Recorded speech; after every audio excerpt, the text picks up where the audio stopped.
course, first of all, I think it is an excellent opportunity to discuss on what the national societies are facing with regard to the implementation of how to address the needs of migrants in Europe. Okay, the migration policy was first initiated as a result of the Council of Delegates meeting in 2007. National societies were consulted around the world in terms of what they wanted to see in the policy. In 2009, the migration policy was actually endorsed by the Council of Delegates.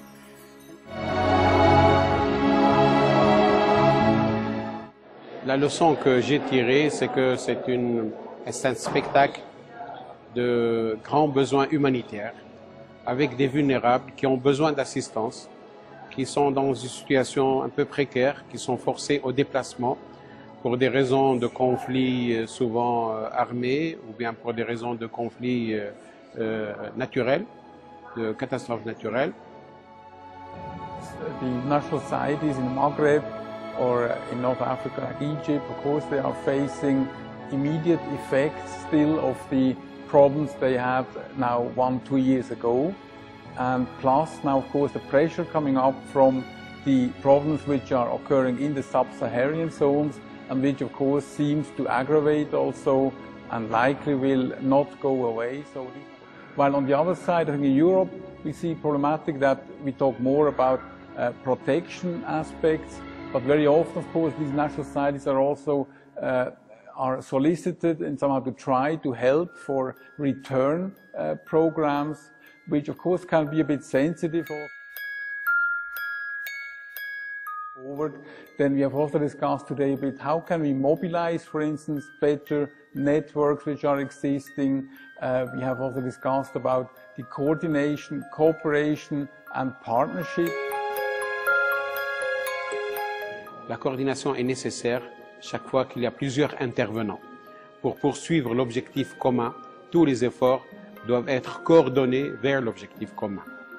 2 years ago, we had the experience of this massive flux of people coming from North Africa, and just to give a number, we are talking about 60,000 people then arrive in Lampedusa. Those people arrived in more or less within 5 months. So we had two main crises to face. The first one is the health approach, because you need to handle physically healthy these people. The second one is the needs they have to contact family as soon as they arrive on the island.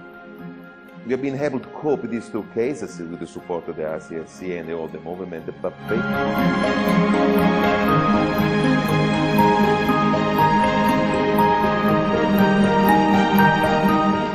Red Cross Society of Bosnia and Herzegovina, after the PERCO meeting, gave initiative to organize the regional anti-trafficking network group, which is composed by Red Cross Society of Bosnia, Red Cross of Montenegro, Red Cross of Serbia and Croatian Red Cross. Since human trafficking is a global phenomenon, regional phenomenon, it's not a national phenomenon, we thought let's try as a little bit like a pilot to do it in our region, and then maybe this year or next year we can do it with more national societies, more countries. La coopération est une coopération fonctionnelle sur le terrain pour traduire les principes en action. Elle est nécessaire au niveau horizontal entre les sociétés nationales qui partagent les mêmes principes et les mêmes valeurs, mais elle est aussi nécessaire à travers un organisme de coordination, et le Centre de coopération pour la Méditerranée est un excellent organisme de coopération pour la région méditerranéenne. We take care a lot of accompanied minors, and all the effects we can do is with accompanied minors in Europe. For example, we have a story about two young from Afghanistan. Then they approach Sweden with a smuggler. So her mother was standing here in Greece, and they tried to find the two young children in Sweden. And fortunately we found them through the Swedish Red Cross. and we managed to reunion this family. Down within the European level, we have the chance to the network to reunite family. It may happen in Italy, or may happen in Sweden, or may happen quite everywhere. My work is to allow separated families to restore contact. Now we have also started a collaboration with the Tunisian Red Crescent after the crisis, just at the beginning of the crisis, working in the camps, and for RFL matters. We have handed over this service to the Tunisian Red Crescent last summer, and they took over, which was also a very good thing, because it participated to the development and capacity building of national societies in restoring family links. Hablamos con Mauritania, con Senegal, con Marruecos, con Túnez, con Argelia, es decir, tenemos una colaboración con muchos países. Bueno, del Mediterráneo yo diría que con todos los países. Yeah, apart from the trafficking one, we are dealing with the Roma population program with great support from Italian Red Cross. We are helping Roma population in inclusion into community. Le partenariat est important, surtout à l'intérieur du mouvement, mais aussi à l'extérieur du mouvement, avec les partenaires externes au mouvement, notamment avec les gouvernements et les organismes humanitaires, les organismes de secours. Ceci renforce les actions que nous faisons. Ensemble, nous pouvons faire un meilleur travail et nous pouvons être plus efficaces.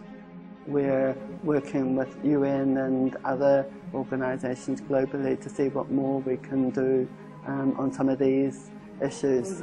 There are some Syrians who are in Tunisia presently. Yes, the number is very difficult to evaluate, to assess. I know that the Tunisian Red Crescent is working on it together with UNHCR, trying to assess not only the numbers but the needs of these persons. I think national societies have, in the economic crisis, had to explore different ways of working, both with governments and with other institutions, and work more in a more sort of collaborative way. But based on that, we found that there is another big humanitarian emergency based on those who are not arriving. More or less, rather difficult to have an assessment, but every 6 or 7 boats that arrive, there is one that doesn't arrive. That means they sink, that means people dying, and the family in the other part of the Mediterranean is still looking for the relative that doesn't have any chance to contact them. So this is the new humanitarian crisis for us. The next step for the FLL in Italian, and the next challenge is to go into these details, try to find out if we can have at least information about the fate of those people. We are not talking about the quality of the information. They can be dead, but the family won't know. What is important really to start working on the vulnerability, new needs, new demands. Where migrants are caught up in a disaster, and there's we need to do more in terms of preparedness and resilience and response and recovery. The Center for the Cooperation in the Mediterranean, in coordination with the IFRC and the ICRC, is working with national societies across the region to establish a Mediterranean platform on migration that may provide a better flow of communication, exchange of information, and best practices that may reinforce the movement's humanitarian response to migrants' vulnerabilities in source, transit, and destination countries, and keep migration high on the agenda, both for the upcoming statutory meetings and for the next Mediterranean Conference in 2050.